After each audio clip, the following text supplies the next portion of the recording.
নমস্কার, শুভ সন্ধ্যা। আমি মীনাক্ষী, চোখ রাখছি এই মুহূর্তের খবরে।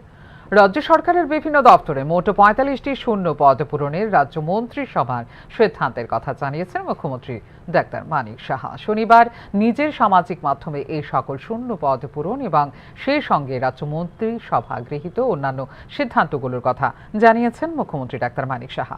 শূন্য পদ পূরণের সিদ্ধান্তগুলির মধ্যে অন্যতম হল রাজ্য স্বরাষ্ট্র দপ্তরের কারা বিভাগের ১৬ জন সিনিয়র কম্পিউটার অ্যাসিস্ট্যান্ট নিয়োগ, বিভিন্ন সরকারি মহাবিদ্যালয়ে ১৩ জন অধ্যক্ষ নিয়োগ এবং অর্থ দপ্তরে ১৬ জন এলটি ক্লার্ক নিয়োগ।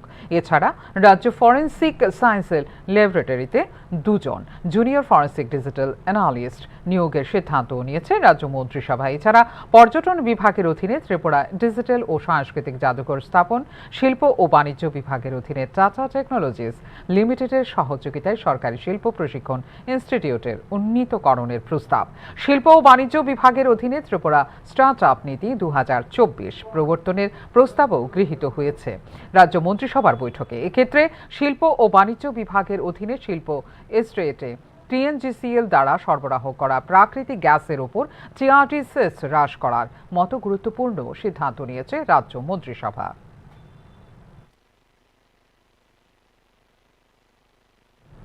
রাজ্যের সমস্ত জেলা ও মহকুমা আদালতে বিশেষ লোক আদালতের আয়োজন করা হয় শনিবার। মোট ১৪,২২৩টি মামলা নিষ্পত্তির জন্য তোলা হয়।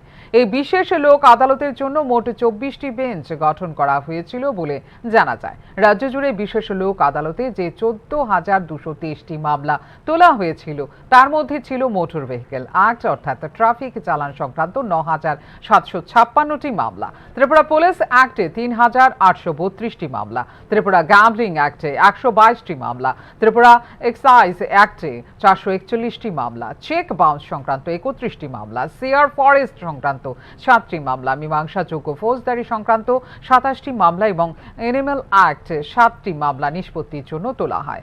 জানা যায়, বিশেষ লোক আদালতের জন্য মোট ২৪টি বেঞ্চ গঠন করা হয়েছিল। এর মধ্যে খোয়াই জেলায় সবচেয়ে বেশি অর্থাৎ ৫টি বেঞ্চ বসানো হয়েছিল। লোক আদালতে নোটিশ প্রাপ্ত হয়ে আসা পক্ষ বিপক্ষকে সহযোগিতা করার জন্য প্যারালিগ্যাল ভলেন্টিয়ার নিযুক্ত করা হয়েছিল।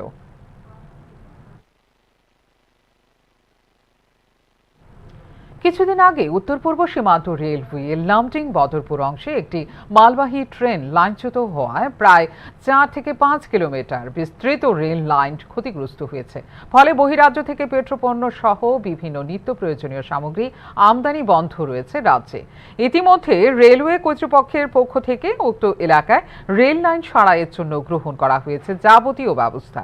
সারাইয়ের কাজ চলছে যুদ্ধকালীন তৎপরতায়। আগামী ১৩ নভেম্বর ২০২৪ থেকে এই রেল লাইন অংশে পুনরায় পণ্য পরিবহন পরিষেবা চালু করা সম্ভব হবে আশা প্রকাশ করেছে উত্তর পূর্ব সীমান্ত রেল। বর্তমানে আসামের গুয়াহাটি, বেতকুচি, লামডিং ও শিলচর ডিপো থেকে সড়ক পথে ট্যাঙ্কার ট্রাকের মাধ্যমে রাজ্যে পেট্রোল ও ডিজেল আমদানি করছে আইওসিএল কর্তৃপক্ষ।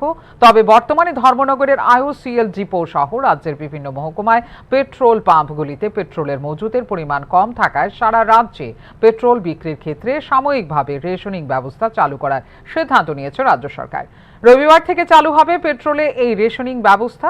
যান চালকরা যেন পেট্রোলের এই সংকটকালীন পরিস্থিতিতে আতঙ্কিত হয়ে অতিরিক্ত পেট্রোল পণ্য ক্রয় করা থেকে বিরত থাকেন তার আহ্বান রেখেছেন খাদ্য, জনসংভরণ ও ক্রেতা স্বার্থ বিষয়ক দপ্তর।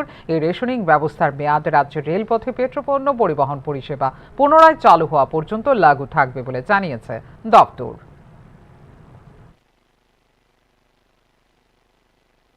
১৫ নভেম্বর থেকে নতুন দিল্লিতে অনুষ্ঠিত হবে ১২তম উত্তর পূর্ব উৎসব।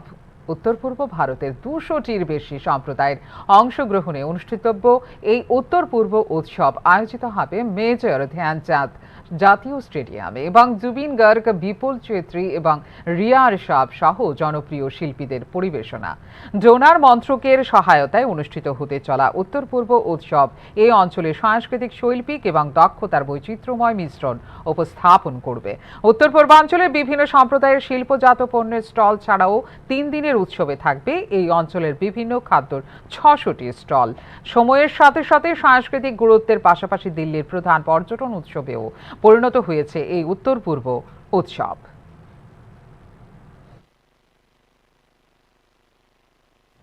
অনলাইনে গেম কেড়ে নিল এক তরতাজা যুবকের প্রাণ। বাড়িতে বাবার কাছে বকুনি খেয়ে আত্মহত্যার পথে বেছে নিল 16 বছরের যুবক আব্দুল ইমন মুস্তাক।